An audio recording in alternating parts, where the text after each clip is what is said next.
Welcome to another edition of IMO Sports with Pedro Justice.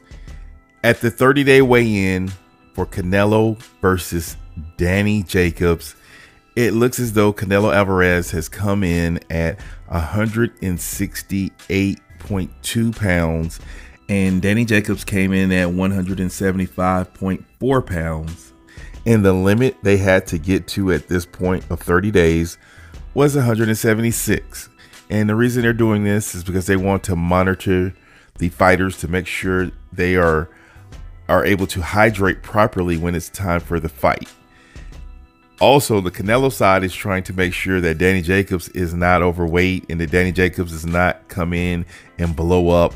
And as people call Danny Jacobs a weight bully, so to speak. But if you make weight, you make weight. I can't call him a weight bully if he makes the weight. Now, after the weigh-in on the night of the fight, when he balloons up more than 15 pounds, now I can see that being a weight bully. But making weight is making weight. And Canelo in the contract is there to make sure that Danny Jacobs comes in at the proper weight on the night of the fight, because he doesn't want to give away that advantage to the extreme.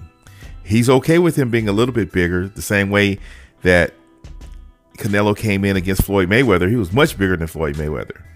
He doesn't want it to be so drastic that he can't overcome it.